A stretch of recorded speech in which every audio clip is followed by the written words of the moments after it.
زادك الأيام فتى. Also the famous hadith that we're all aware of, the hadith of what? Al-Imam Al-Bukhari rahimahullah ta'ala, in which he narrated from Yahya ibn Sa'id al-Ansari, who narrated from Muhammad ibn Ibrahim al-Taymi, who narrated from who? Al-Qawaa'id ibn Abi Waqqas al-Laythi, who narrated from who? Umar radiallahu ta'ala an. And this hadith, its chain of narration has to be in everybody's head. Everyone should memorize this hadith. It's the first hadith of who? Al-Imam Al-Bukhari rahimahullah, he narrated from his Shaykh Humaydi Abdullah ibn al-Zubayr rahimahullah ta'ala. Naam. So who? That chain of hadith is what? The hadith is Ahad. Rawahu Yahya ibn Sa'id al-Ansari. He narrated from Muhammad ibn Ibrahim al-Taymi, who narrated from Al-Qawaa'id ibn Abi Waqqas al-Laythi, who then narrated from who? Who narrated from Umar radiallahu ta'ala anhu. That the Prophet said, إِنَّمَا الْأَعْمَالُ بِالنِّيَّاتِ وَإِنَّمَا لِكُلِّ امْرِئٍ مَّا نَوَى فمن كانت هجرته إلى الله ورسوله فهجرته إلى الله ورسوله ومن كانت هجرته لدنيا يصيبها أو امرأة يتزوجها أو ينكحها فهجرته إلى ما هاجر إليه. So this hadith, Imam Al-Bukhari rahimahumullah, Imam Al-Bukhari and Muslim rahimahumullah, may Allah be pleased with both of them, they narrated it in their most authentic book. They narrated it in their first book. And Imam Al-Shafi'i said this hadith is what? إِنَّهُ ثُلُثُ الْعِلْمِ. It's 1/3 of knowledge. Imam Al-Bukhari said. And other scholars, they mentioned that this is the usul of the religion. This hadith is a fundamental hadith that the religion revolves around. The religion revolves around it. Are you with me? It revolves around it. ولذلك عبدالرحمن ibn Mahdi rahimahullah, Abdulrahman ibn Mahdi. Who's Abdulrahman ibn Mahdi? He is the man who ordered Imam Shafi'i to write the Risala. When Shafi'i wrote the book Al-Risala, who commanded him to write Al-Risala? Al-Risala is a book, the first book that was written in what? Usul al-Fiqh. The first book that was written in what? Usul al-Fiqh was the Risala written by who? Al-Imam Muhammad ibn Idris al-Shafi'i. With the command of who? Abdulrahman ibn Mahdi. Abdulrahman ibn Mahdi said, this hadith, إِنَّمَا الْأَعْمَالُ بِالنِّيَّاتِ, it enters 70 chapters of fiqh. 70 chapters you can put it into. The hadith is big. Good. If we've learned that point, and we've elaborated and we've understood it, the question is, فَمَا فَائِدَةُ النِّيَّةِ? What's the benefit of intentions? What's the benefit that a person takes from intention? The ulama, they mention that the intention is, first of all, is intended by two matters. When we say intention, when do we say the word an-niyya? Two things are meant by it. The first one is al-ikhlas, sincerity. When you say intention, you mean sincerity. That's one thing we mean by it. What does ikhlas mean? Ikhlas means تمييز العمل المنوي هل هو لله عز وجل وحده أو لله سبحانه وتعالى ولغيره. Are you with me? It is that the person who is doing the action, are you with me? Who is he intending to do this action for? Pay attention. Who is he doing this action for? That's the first type. It is for Allah Tabarak wa Ta'ala's sake alone, or is it for Allah and other than Allah? Now, this is based on what? On it.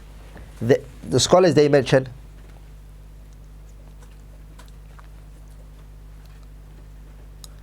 that this type is divided into three. They categorize this type. The first one, al-ikhlas, they categorize it. Sub-branches that fall under it is three. The first type of it is what? ما يتمحض أن يكون عبادة. That which we have no other choice, it can only be ibadah. You can't do it other than a ibadah. It's a ibadah in and within itself. There's no way you can change it, such as salah. Are you with me? Salah is a ibadah, automatically. Are you with me? Can a person pray salah من جهة غير العبادة? Can he pray for other than ibadah's sake? لا, salah in and within itself is ibadah. لا يمكن.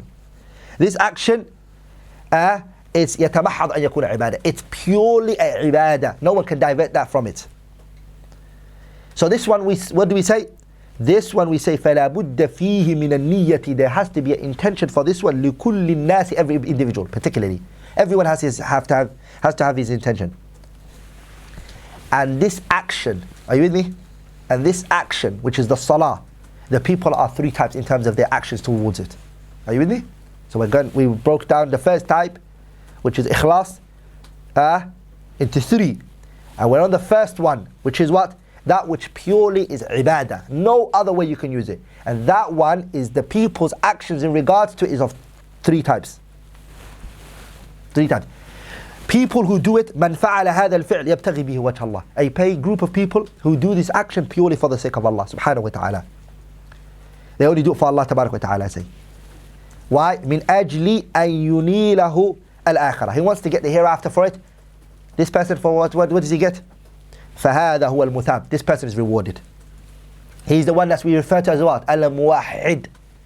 We refer to him as a what? A Muwahhid. This person, inshallah, deserves the reward of Allah subhanahu wa ta'ala. Because Allah said in the Qur'an, وَمَا أُمِرُوا إِلَّا لِيَعْبُدُوا اللَّهَ مُخْلِصِينَ لَهُ الدِّينَ حُنَفَاءَ وَيُقِيمُوا الصَّلَاةَ وَيُؤْتُوا الزَّكَاةَ وَذَلِكَ دِينُ الْقَيِّمَةِ وَمَا أُمِرُوا إِلَّا لِيَعْبُدُوا اللَّهَ مُخْلِصِينَ لَهُ الدِّينَ حُنَفَاءَ وَيُقِيمُوا الصَّلَاةَ وَيُؤْتُوا الزَّكَاةَ وَذَلِكَ دِينُ الْقَيِّمَةِ Surah Al-Bayyinah, ayah 5. The second group is من يفعل هذا الفعل طاعة لله من أجل أن ينيله الدنيا فقط. A group of people who do this action, obedience for Allah subhanahu wa ta'ala. Are you with me? He does it in obedience of Allah. Because Allah told him to do it. He does that. But he wants to get the dunya for it. Who's he praying for when the salah is praying? He's not praying for anybody. He's praying for whose sake? He's praying for Allah tabarak wa ta'ala. يصلي لله. He's not praying for him. He's praying dhuhr either. نعم. But من أجل أن يجعله يتجاوز في اختباره أو يحصل على فائدة دنيوي. He wants to pass a test. He wants to pass a test that's coming up. So what does he do? He stands up and he prays. And he says, Ya Rabb, I'm praying to you. There's a test coming up. Ya Rabb, save me from it. Save me from it. Oh Ya Rabb, I'm going to interview tomorrow. I'm going to get that job. Ya Rabb, I want to get it. Help me. He says that. That individual, he doesn't get except the reward of the dunya. And he has no reward of the hereafter. Meaning Allah tabarak wa ta'ala will give him that which he wanted. The hastiness of this dunya, and that goes hand in hand in the verse of Surah Al-Isra, ayah 18 that we mentioned. من كان يريد العاجلة عجلنا له فيها ما نشاء لمن نريد ثم جعلنا له جهنم يصلاها مذموما مدحورا. He falls under the ayah.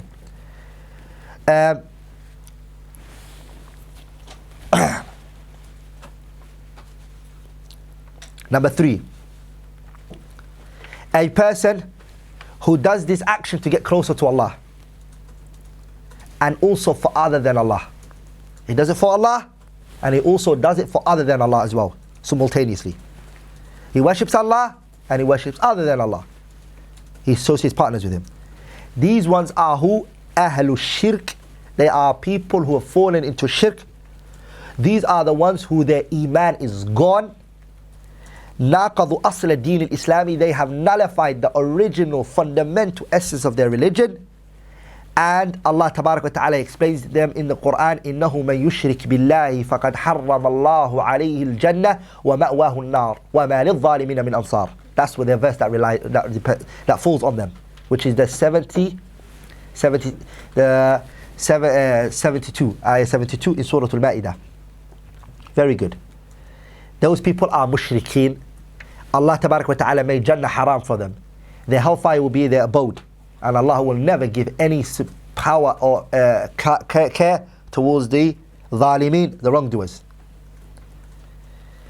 That being said, that doesn't mean I am saying to you that the only condition for all of those actions was what?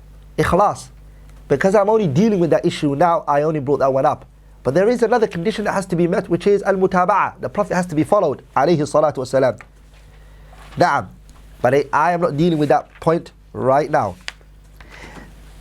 So the first type, do you all remember that I mentioned, which was a matter that is purely ibadah.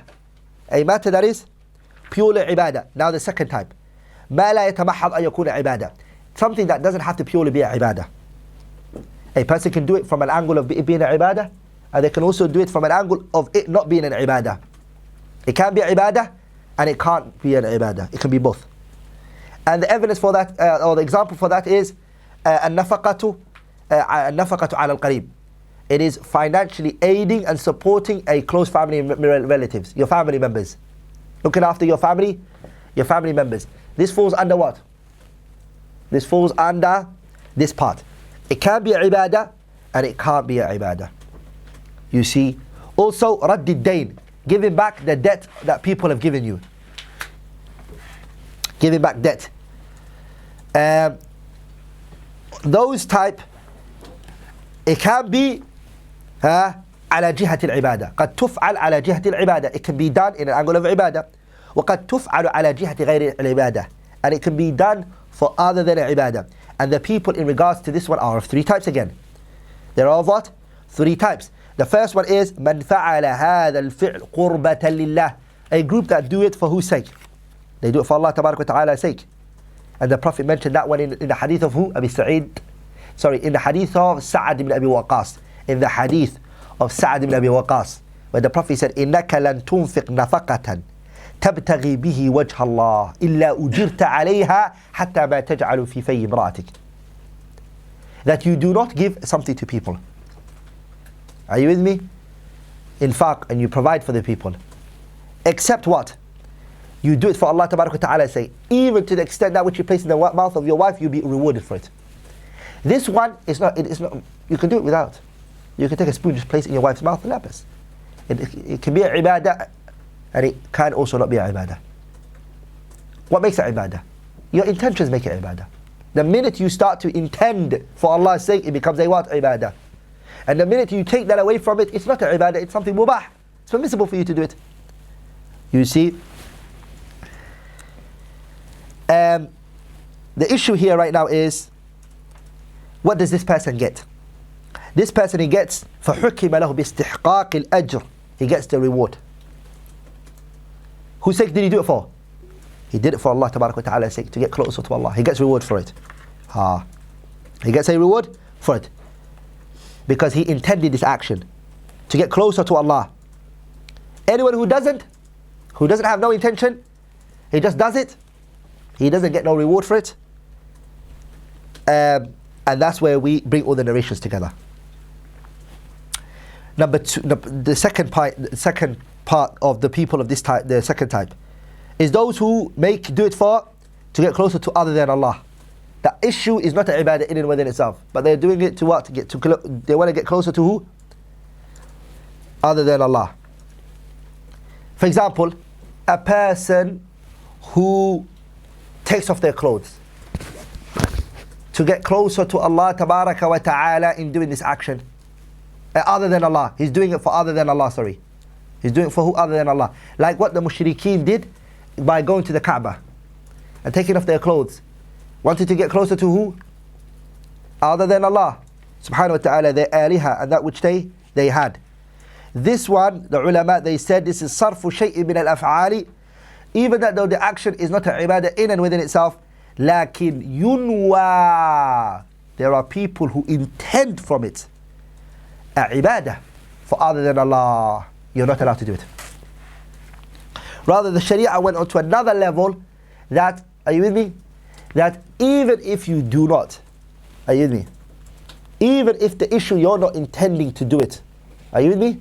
You're not intending to do what they are doing.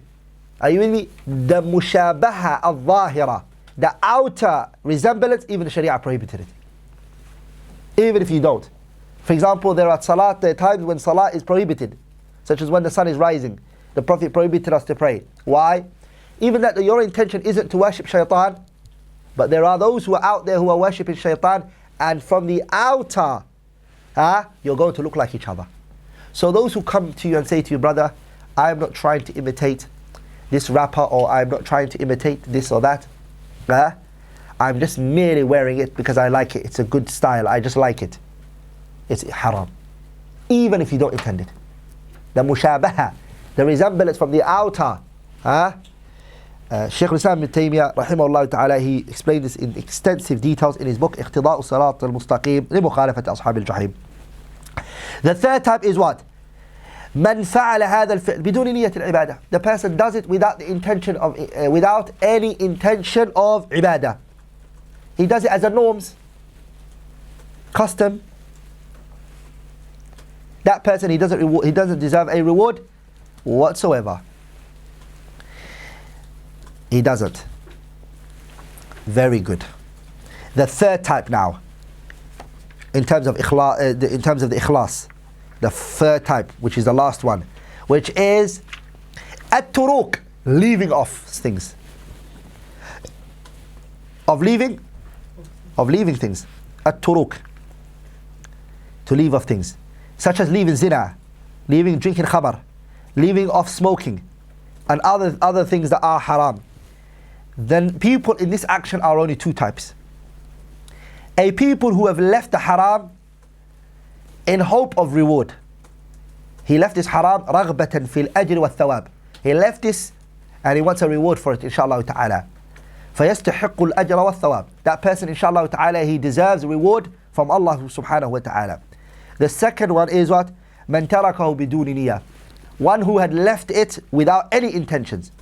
He doesn't want to get closer to Allah by it.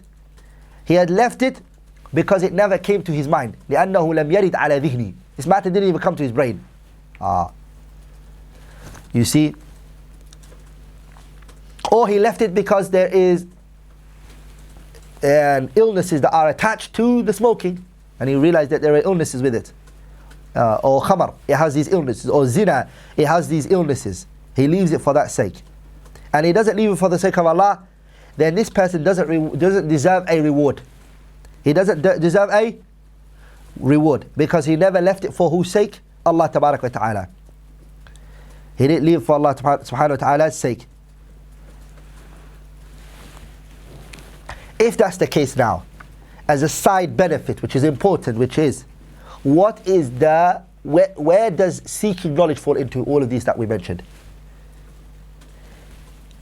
Where does seeking knowledge, in terms of those actions that you have put, what category would you place it into? We say, in reply to that, if knowledge is just open, what do I mean by it? Which of the three that you just mentioned, does it fall under that which is ما يتمحض أن يكون عبادة, that which has to be أن يكون, it has to be عبادة, or لا يتمحض أن يكون عبادة, or it doesn't have to be a ibadah, it can be and it can't be, possibilities. Are you with me? Or even worse, does it even fall under the turuk, things that we have to leave? The third one, of course, elimination of it is very simple. That we, like seeking knowledge isn't something we stay away from. The Kitab and the Sunnah urge it, and everywhere we see. So it's either one of the first two. The first one or the second one. If knowledge, now pay attention, this is learning it and understanding it very well. If it's said without any restriction to it, we just say knowledge in the Shari'ah, then we mean by it al-ilm al-shar'i. We mean the knowledge of the Shari'ah. When you hear the word al-ilm in the Qur'an and the Sunnah, what does it mean? Al-ilm al-shar'i. It doesn't mean these academic knowledges, these scientific knowledges. It means al-ilm al-shar'i. If that's the case, then when you say ilm, it becomes ilm al-shar'i, then it has to fall in the first one. Because it becomes a ibadah in which أن يتمحض أن يكون عبادة. It has to be placed under that part, because you said ilm al-shar'i. If you said shar'i, then you're showing that's part of the religion. It's part of that is a ibadah. Then if that's the case, فَلَا بُدَّ أَن نَنْوِي بِهِ وَجْهُ اللَّهِ سُبْحَانَهُ وَتَعَالَى. Then it becomes obligatory on the student to have intention for the sake of Allah. Can you pay salah without any intention?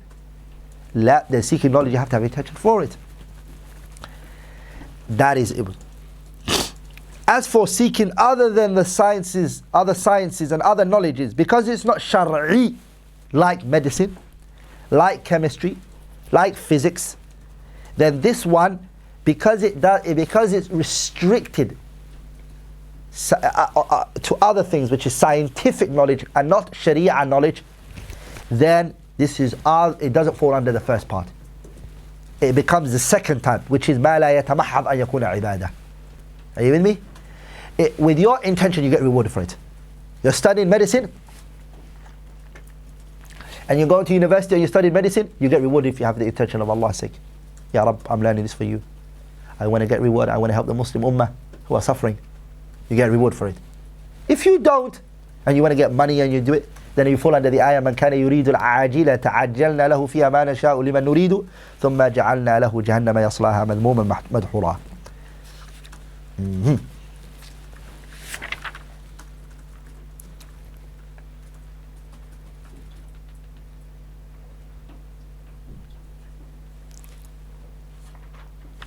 That's where the person falls under.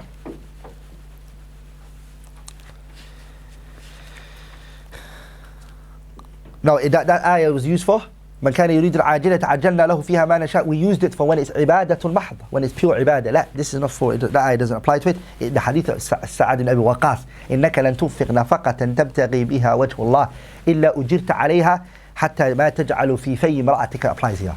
A man can give his wife food and want it because he wants to get reward from Allah, or he can give it to him because he loves his wife, or he can do it because he wants to get closer to her more so she can love him more. There's other objective. He's not sinning further. Because this issue is not a ibadah aslan. واضح? So if a person is going to seek medicine and they only want their dunya for it, then they don't get a sin for it, nor do they get a reward for it. They miss out this opportunity of 3 years or 4 years in university of getting ajr every day they go. They miss this out. They miss this out. Now, good. I hope that's well understood. That's the first type. That was all ikhlas, right? That was all ikhlas.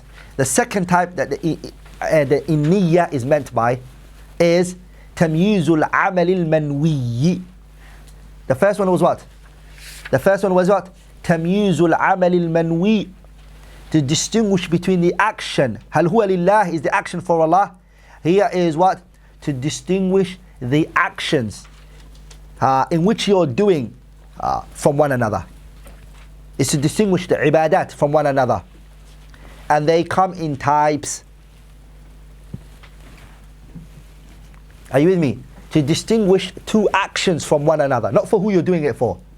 Are you with me? The first one was who? The amil. The person who's doing it, his own intentions. Who is he doing it for? Are you with me? Who is he doing it for? So the first one is al-ma'muli lahu, the one you're doing the action for. Here is al-amal, the action now. Distinguishing the action from one another. Distinguishing the actions from one another is three of them. 3 ways. When you distinguish action from one another is 3. The first one is it a ibadah or is it an aada? Number 1. Is it a ibadah? Is this action a ibadah that you're doing, or you're doing it out of a? Or is it a aada? For example, ghusl. Ghusl, having a ghusl. Having a ghusl. Is it a what? Are you doing it because Allah made it obligatory on you that you have to do ghusl after janaba? Or are you doing it litabarrud? It's hot day and you just want to cool yourself down, which you always do every morning when you wake up. You just don't feel comfortable going out without having a bath. This is called aada. So you have to distinguish between these two same actions by what way? Intention. You distinguish between one another from intention. The second one is what? Distinguishing the actions. Is it, so you said now it's ibadah. So you said, okay, it's ibadah. Now you have to distinguish between ibadah from one another. The ibadah from one another, which is what? The ibadah which is wajib and the ibadah which is that which is wajib and that which is nafilah, recommended. So for example, how do you distinguish between the sunnatul fajr and fajr itself? The intention by saying this is a nafilah and this is a wajib. That's how, because both of them are what? Kilahuma rak'atani. Both of them are 2 rak'ahs. Both of them. The only thing you distinguish between this one from this one is what? Intention. The third one is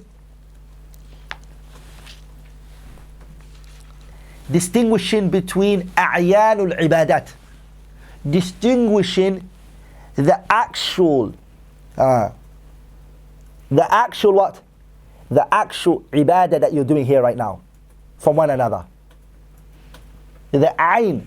For example, they're both wajib. They're both 4 rak'ah. But one is called dhuhr and one is called asr. So this is not wujub or other than wujub. So the first one, as I said, is what? Ibadah or ghayra ibadah. Is it ibadah or is it not ibadah? Ibadah or ghayra ibadah. The second one is what? Wajib or nafl. And the third one is a'yanul wajibat. Within the wajib, is it wajib that is what? Dhuhr or is it asr? They're both 4. How do you distinguish between the two?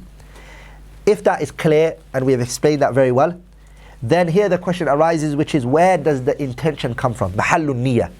Where is the intention? Where does it come out from? Where does it come out from? The intention, brothers and sisters, it comes out from the heart. وَأَنَّ التَّلَفُّظَ بِهَا بِدْعَةٌ. The utterance of the intention with your tongue is an innovation. the utterance of the intention is a innovation. What's the evidence that is innovation?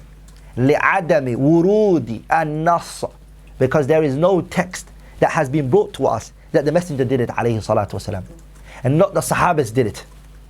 Are you with me? And the qa'idah is, the principle is, al-aslu fil ibadat, the original essence of actions of worship is at-tawqifu, to withhold. وَالرُّجُوعِ إِلَى حَالِ النَّبِي صلى الله عليه وسلم وَالْمُتَابَعَةِ لَهُ فِي ذَلِكَ, is to look at the situation of the Prophet in this regard and following him and how he was. So you have to memorize this every time. Al-aslu fil ibadat at-tawqif. That ibadat are original, the original essence of ibadah is to withhold. Look for the evidence first before you take a position. What do you look for? The Prophet's situation in this matter. What did he do? What did he say? How did he act? You follow him in it, alayhi salatu wasalam. Do we ever find that the Prophet sallallahu alayhi wasallam said, Allahumma inni anwi salat al-dhuhri arba'a rak'at? Did he ever say that? Did he ever say, nawaitu salat al-dhuhri arba'a rak'at usalliha lillahi wajib? None of that. So this, all of it is what? So it goes against the Kitab and the Sunnah. It goes against the Kitab and the Sunnah. And it also goes against the aql, the logic and the intellect. It goes against that. But there are istithna'at. There are exceptions. There are what? There are exceptions. There are what? Exceptions. There are 2 times when intentions are uttered. Some scholars, they say they're not uttered, they go another path. But inshallah ta'ala, the mahal or the khilaf is khilaf al-tanawwu', it's not khilaf al-tabad. Which is what? Twice you're allowed to pronounce it. The first one is fi nusuk al-hajj. Hajj, when you're in it, you say labbaik Allahumma umrah, or you say labbaik Allahumma hajjan, or you say umratan fi hajjah, which is hajj al-tamattu' or hajj al-qiran, hajj al-ifrad. Whichever hajj you're doing, you distinguish it between it. You see? So if you're doing hajj which is ifrad, you're not going to do your umrah with your hajj and they're going to stand separately.